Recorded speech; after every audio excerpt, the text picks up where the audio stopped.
Bonjour et bienvenue sur Isobourse. Vendredi 4 mars 2016, l'indice CAC 40 a terminé la semaine à 4457 points, soit une hausse hebdomadaire de 3,3%. Passons tout de suite à l'analyse des marchés dans le logiciel Isobourse. Alors la bourse de Paris a aligné une troisième semaine consécutive de hausse. En quotidien, le croisement des courbes de pression 20 et 50 jours a été validé lundi 29 février 2016 et, comme je l'avais indiqué dans ma précédente chronique, il marque le début d'une amélioration de la situation à court terme. Alors évidemment, ce début d'amélioration de la situation à court terme devra être confirmé sur l'unité hebdomadaire par le croisement haussier des cours de pression isobourse 5 et 20 semaines, qui devient le prochain obstacle. Alors un obstacle qui, s'il est franchi, c'est-à-dire si le croisement haussier des cours de pression isobourse 5 et 20 semaines est validé au cours des prochaines semaines, devrait permettre à l'indice CAC 40 de passer le relais de la hausse très court terme vers le court terme. Mais rien n'est encore signé, car en mensuel, pas de changement. Là, les cours de pression isobourse 5 et 20 mois sont toujours mal orientés, enfin sont toujours négatives. Donc les unités de temps moyen et court terme étant toujours en opposition, il ne faut pas s'emballer et rester prudent.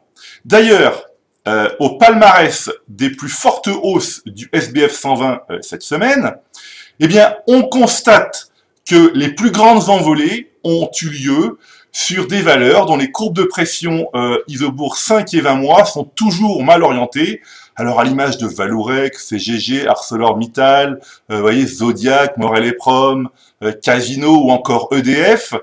Alors aujourd'hui, la question qui doit être dans la tête de tous les investisseurs, c'est probablement le timing est-il bon pour revenir sur les valeurs du secteur de l'énergie.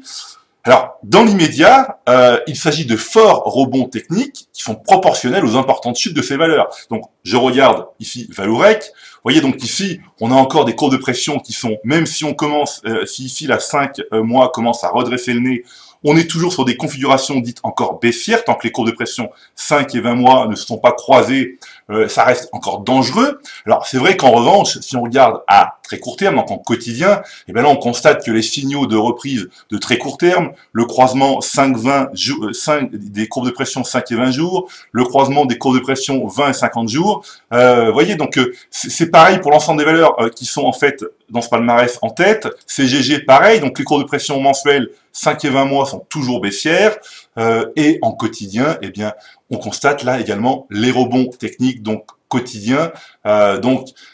C'est vraiment la même chose pour toutes ces valeurs. ArcelorMittal, vous voyez là, les courbes de pression 5 et 20 mois sont toujours baissières. Pareil, en quotidien, on constate les rebonds.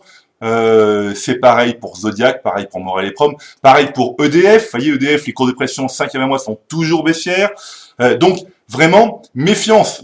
Là, on a vraiment des gros rebonds techniques, comme je le répète, qui sont proportionnels à la chute de ces valeurs au cours des précédents mois. Alors, je rappelle que chez Isobourse, nous n'avons pas la prétention de pouvoir prédire le futur. Nous nous concentrons uniquement sur l'application des règles qui nous permettent d'être statistiquement gagnants, c'est-à-dire que nous restons à l'écart des valeurs dont les courbes mensuelles de pression Isobourse sont baissières, et ce qui est encore le cas pour toutes les valeurs qui ont été citées ci-avant. Je rappelle également le prochain atelier de formation Isobourse qui aura lieu le 2 avril 2016 à Paris. Donc, informations et réservations sur le site www.isobourse.com. Voilà, et bien c'est tout pour aujourd'hui. Je vous donne rendez-vous la semaine prochaine et d'ici là, eh bien restez avec nous sur Isobourse.